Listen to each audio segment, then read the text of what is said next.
দর্শক, আপনারা দেখতে পাচ্ছেন চট্টগ্রাম মেডিকেলের গেটে কিন্তু যে আজাদ মারা গিয়েছে তার এলাকার যে স্থানীয় ছেলে পেলেরা আছে তারা কিন্তু চট্টগ্রাম মেডিকেলের সামনে স্লোগান দিচ্ছেন যে আমার ভাই খবরে খুনি কেন, বাস্তব পরিবেশ বিরাজ করছে। আপনারা দেখতে পাচ্ছেন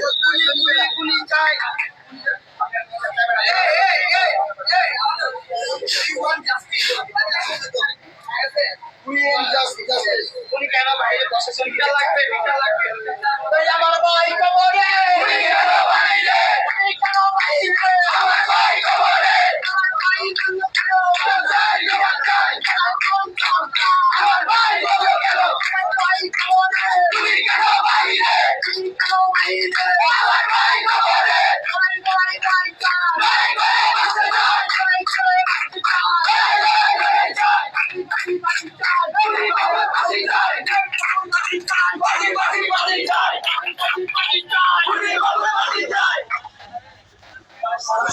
দর্শক, আপনারা দেখতে পাচ্ছেন শুটার বাবুর ফাঁসি চাই এমন স্লোগান দিয়ে কিন্তু চট্টগ্রাম মেডিকেল কলেজ হাসপাতালের সামনে আজাদের যে স্থানীয় ছেলেপেলেরা আছে এবং কি তার যে ভাইরা আছেন, আসলে তার যে রাজনৈতিক সহযোদ্ধারা আছেন, তারা কিন্তু চট্টগ্রাম মেডিকেল কলেজের ইমার্জেন্সির গেটে স্লোগান দিচ্ছে যে ওই শুটার বাবুর ফাঁসি চাই। এমন একটি স্লোগানে কিন্তু চট্টগ্রাম মেডিকেল কলেজের সামনে এখন কিন্তু একটি উত্তপ্ত পরিবেশ বিরাজ করছে না। এবং তার যে ভাই আমাদেরকে জানিয়েছেন আসলে তারা তিন ভাই সকালবেলা ঘুমাচ্ছিলেন, সকাল অনুমানিক 10টা থেকে 10:30 হবে।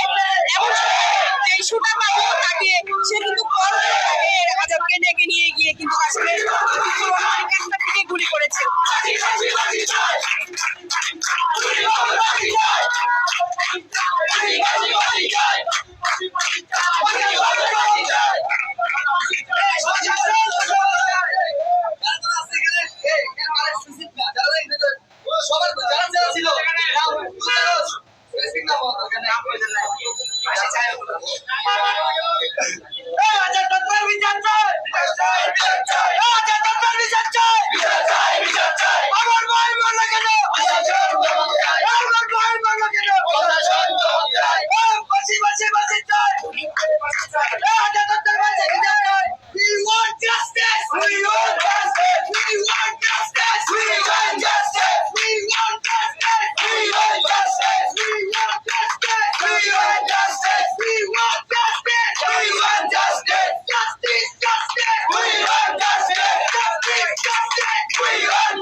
আমরা বিচার চাই, আমরা মানববন্ধন প্রতিনিয়ত করে যাব। আমার বন্ধু আজাদ হত্যার বিচার চাই, আমার ভাইয়ের বিচার চাই। মাননীয় প্রধানমন্ত্রীর কাছে বিনীত আবেদন, আমার বন্ধু হত্যার বিচার চাই।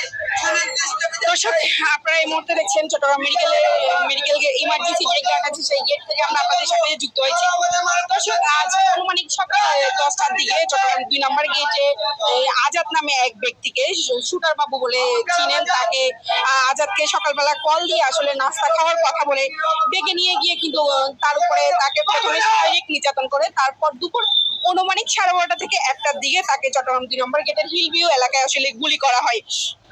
তার গুলি করার পরপরই আসলে স্থানীয় যারা ছিলেন তারা কিন্তু তাকে দ্রুত চট্টগ্রাম মেডিকেল কলেজ হাসপাতালে নিয়ে আসে এবং চট্টগ্রাম মেডিকেল কলেজের যে চিকিৎসক ছিলেন তাকে কিন্তু আসলে মৃত ঘোষণা করেন। তারপর কিন্তু অনুমানিক বিকেল 4টার দিকে তার পরিবারের যে স্বজনরা আছেন তারা জানতে পারেন যে আজাদ যে ব্যক্তি আসলে তিনি মারা গিয়েছে। তারপর তার যে স্বজনরা তারা চট্টগ্রাম মেডিকেল কলেজ হাসপাতালে এসে বিষয়টি পুরোপুরি নিশ্চিত হন যে আজাদকে শুটার বাবু নামে এক ব্যক্তি গুলি করেছে। আসলে তার স্বজনরা জানিয়েছেন যে তার সাথে আগের কোনো ধরনের প্রতিদ্বন্দ্বিতা বা কোনো ধরনের সমস্যা ছিল না, তাকে কেন ডেকে গিয়ে গুলি করেছেন তা কিন্তু তার স্বজনরা এখনো বলতে পারছেন না। আপনারা দেখতে পাচ্ছেন চট্টগ্রাম মেডিকেলের গেটে কিন্তু তার যে রাজনৈতিক সহযোদ্ধারা আছে বা এলাকার যে স্থানীয়রা আছেন তারা প্রত্যেকে কিন্তু চট্টগ্রাম মেডিকেল গেটের এখানে স্লোগান দিচ্ছেন এবং তারা বলছেন যে আজাদ হত্যার বিচার চাই। তারা যতদিন না এই বিচার কার্যক্রম হবে তারা কিন্তু প্রত্যেকদিন মানববন্ধন বা যে মিছিল তা করবেন। তারা